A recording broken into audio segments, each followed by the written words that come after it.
ఇప్పుడే జీ5 app download చేయండి. చూడండి మీ ఫేవరెట్ టీవీ షోస్ ఎప్పుడైనా ఎక్కడైనా. అవని సత్యల గురించి ఎంక్వైరీ చేశాను. ఈ రోజు కాలేజీలో ఫంక్షన్ ఉందంట. అక్కడికి అవని సత్యలు వెళ్తున్నారని తెలిసింది. అయితే నువ్వైతే ఫంక్షన్ దగ్గరికి వెళ్ళి ముందా అవనిని లేపేయి. అడ్డం వస్తే ఆ లాయర్ సత్యగాన్ని కూడా లేపేయి. Okay sir. Okay sir. ఈ రోజుతో ఆ అవని చాప్టర్ క్లోజ్.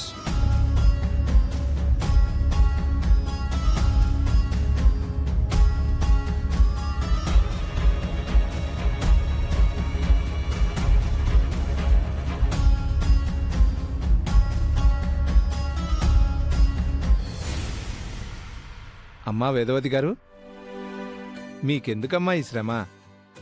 దైవ సేవకు ఎవరైతే ఏముంది, ఏ పనైతే ఏముంది పూజారి గారు. మీకెందుకు కష్టమని. ఇందులో నాకు కష్టమేం లేదు, ఆనందం ఉంది.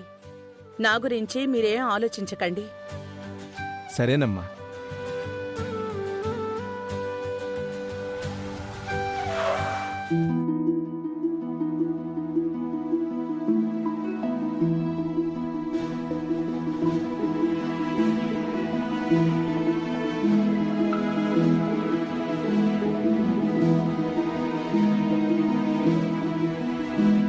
నమస్కారం పూజారి గారు.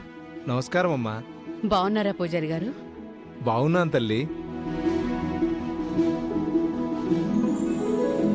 ఆవిడెవరో గాని ఎంత మంచిదో చూడండి.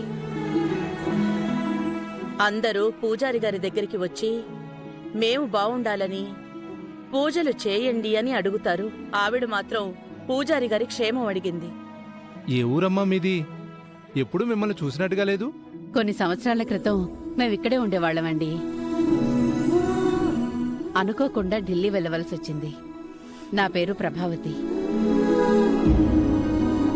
ఆ, అప్పట్లో గుడికి విరాళాలిచ్చి గుడి అభివృద్ధికి మీరు చాలా సహాయం చేశారు కదమ్మా. ఇప్పుడు గుర్తుకొచ్చారు.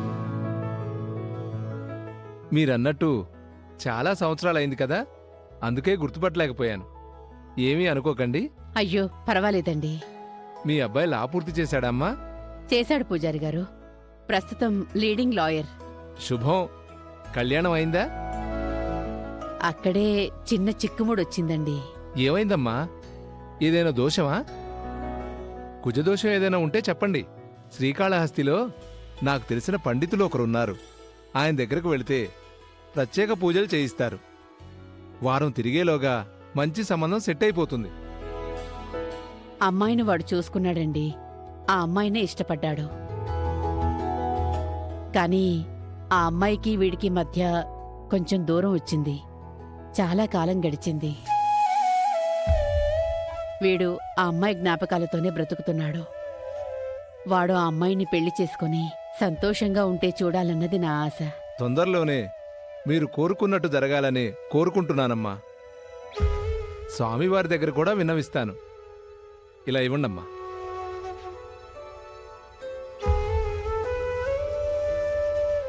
నా కొడుకు ఇష్టపడిన అమ్మాయి ఏ ఇంట్లో ఉన్నా సరే తను నా కొడుకుకి ఎదురుపడాలి.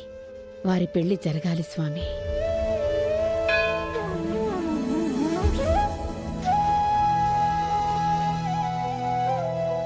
ఆమె మనసులో తన కొడుకు గురించి ఏదో మొక్కుకున్న వెంటనే గుడిగంట మోగడం శుభసూచకం. ఆమె కోరుకున్నది నెరవేరుతుంది.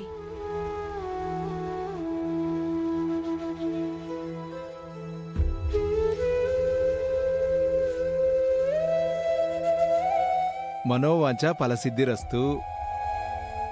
ఇక అప్పుడప్పుడు గుడికొస్తుంటానులేండి. అలాగేనమ్మా. ఉమ్.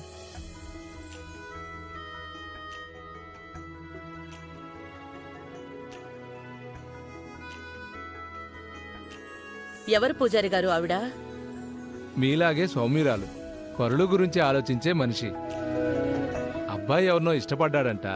కళ్యాణ ఘడియలు ఇంకా రావడం లేదని దిగులు చెందుతుంది. వినాలే గాని ఒక్కొక్కరిది ఒక్కో సమస్య. సంశయం లేని మనసు, సమస్య లేని గడప ఉండదు. తన కొడుకు విషయంలో ఆ తల్లి ఎంతో మదనపడుతోంది. వాళ్ళ అబ్బాయి ఇష్టపడ్డ అమ్మాయి ఎవరో ఏంటో.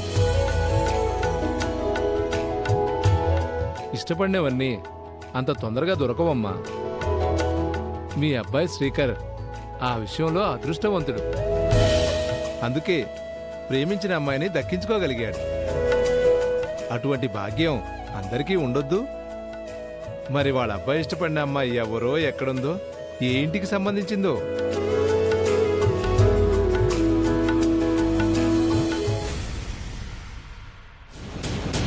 7 సంవత్సరాలుగా అన్ని ఎంజాయ్మెంట్లకి దూరమైపోయాం. ఇంకెన్ని రోజులు ఓపికతో ఉండాలిరా? పబ్బులంటూ పార్టీలంటూ ఏం ఎంజాయ్ చేస్తుండే వాళ్ళం. చా, అన్నీ మిస్ అయిపోయాయి. మరో 6 నెలలు అయితే మన 7 ఏళ్ల శిక్షాకాలం పూర్తవుతుంది కదన్నా. ఈ సమయంలో నువ్వు అవనిని చంపమని ఆ జానేగాడికి సుపారీ ఇవ్వడం ఏంటన్నా? వాడు అవనిని చంపిన తర్వాత నిజాలు బయటపడితే రేప్ కేసు నుంచి తప్పించుకొని మనం మర్డర్ కేసులో ఇరుక్కుంటామన్నా. అవునన్నా, రేప్ కేసు అంటే 7 ఏళ్లతో పోయింది. అదే మర్డర్ అంటే 14 ఏళ్ళు పడిపోతుంది. ఆ తర్వాత మనం బయటికి వెళ్ళినా ఎంజాయ్ చేసే వయసు దాటిపోతుంది. ఏమన్నా కానీ ముందైతే అవని చావాలి. జానిగాడు బయలుదేరడం లేదా కనుక్కోవాలి. సెంటర్ దగ్గర నుంచి ఫోన్ తీసుకో. బాబాయ్, బాబాయ్, అన్న ఫోన్ అడుగుతున్నాడు. జైలర్ గారు వచ్చే టైం అయింది. ఏం పర్లేదులే, తొందరగా ఇవ్వు.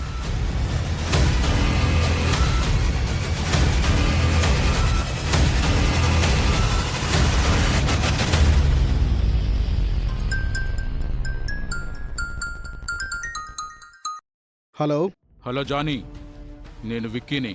చెప్పండి సార్. బయలుదేరావా? ఇప్పుడే వెపన్ రెడీ చేసుకున్నాను సార్. బయలుదేరుతున్నాను. ఆ అవనిని చంపిన తర్వాతనే మీకు ఫోన్ చేస్తా. మీరు గుడ్ న్యూస్ వినడానికి రెడీగా ఉండండి. సరే, వెయిట్ చేస్తుంటాను. Okay sir. ఇదిగో బాబాయ్.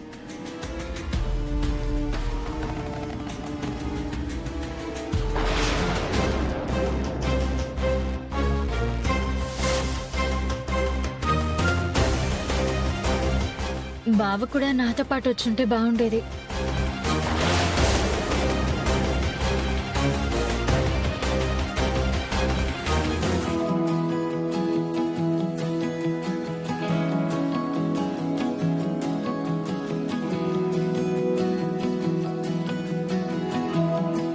లైఫ్లో సెటిల్ అయిన తర్వాతే పెళ్లి గురించి ఆలోచిస్తాను అని అప్పట్లో చెప్పింది కాబట్టి ఖచ్చితంగా తనకు పెళ్ళయి ఉండదు. అవనిని కలిసి నా ప్రేమ గురించి ఎక్స్ప్రెస్ చేయాలి.